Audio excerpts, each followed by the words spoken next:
Okay, so let's play the game and Yeah, let's play Life is Strange. So this is the very beginning of the game. I think this is one of the very difficult sequence of the beginning of the production because this is the first time the player will see what the game looks like and will be inside the story. So we got a lot of discussion about this one and a lot of discussion about the shots, how we are going to present Mac's character. The important, as this is a video game, is the player to know where he has to go and the objective of each scene. This scene is a link to the end of the game, of course, and it's also to close the loop and begin with this scene. And when you know the end of the game was something we really wanted to have, so we can see all the FX, and we've got one FX artist, very talented, Thomas.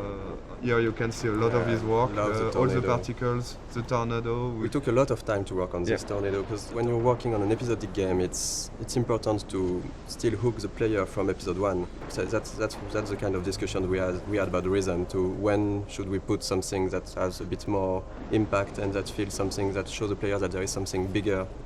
So this introduction was a bit like that. We wanted in Life is Strange the player to always know what Max is knowing and to just be with her.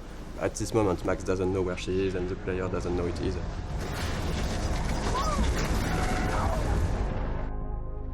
We're back to the high school, and which is one of the most important settings of the game, of course, the high school setting and the Blackwell Academy.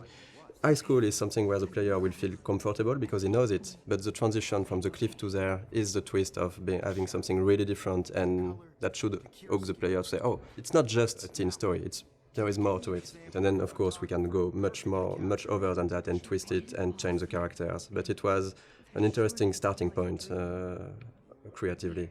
This kind of introduction is really important because in one sequence with some shots you have to discover all the different characters, the main ones. So you will see, of course, Jefferson, Kate and Victoria. And it was quite hard to decide between not showing too much, to not break the idea of the game, to not be too big compared to what the game would be after. There is a lot of themes of big ideas on the game, and of course photography is one of it, because photography is still a way to look back to the past. It's linked to the theme of rewind and time manipulation and nostalgia, and that's one of the reasons why Max came back to Arcadia Bay to attend this photography class. I think for the player to be like Max back in this town when she don't know everyone, but you've got to respect the schedule. It's really, as a player, something great to discover. Also, the lighting was really important in this scene to break the cliff ambience by this sunny atmosphere and all this light coming from the windows. And maybe we decided to have a private high school rather than just a regular high school, of course for the photography course, but it was also to be able to have less students because we wanted the story to be a bit more intimate. We didn't want it to be like this huge high school with so many students. But based on what the player is doing, you can really learn more about them and see that they're actually not just the stereotype and the archetype you would think they are. This is still a perfect example of how episodic is hard, because if you look closely at this poster, there is a mistake on it. It says that the exhibition takes place in the De Young Museum of Art, when actually it's not that. In episode 5, it's the Zeitgeist Gallery. We have a really great community, so thank you guys. And people found out this mistake, and yes, it is a mistake. It's when in episode 5 we found out that we couldn't be a museum. It was too big, so it has to be an art gallery. So we changed the name, and yes, there is a mistake like this in episode 1. How cute I looked yet. I was about to. Welcome to the real world.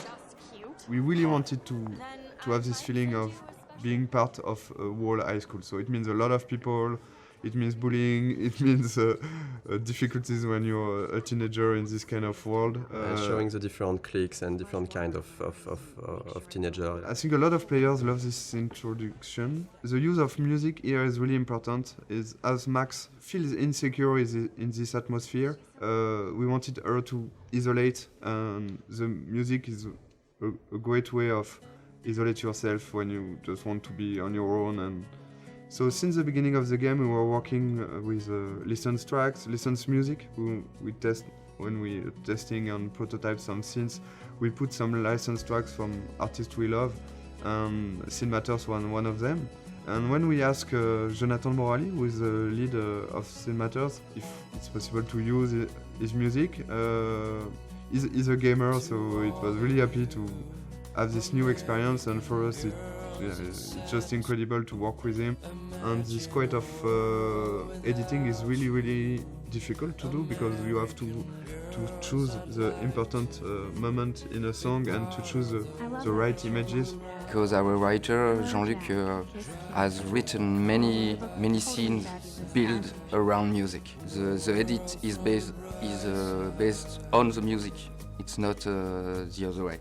The music is really important in the game. It explains a lot about the characters, because the choice of the music, the choice of the artist means a lot. For example, Chloe won't listen to the same artist as Max. For the anecdote, for this guitar part, we asked the lead singer of Scene Matters to take his guitar and to play on top of Gonzalez's song in a clumsy way, to be sure that it would be like Max playing guitar.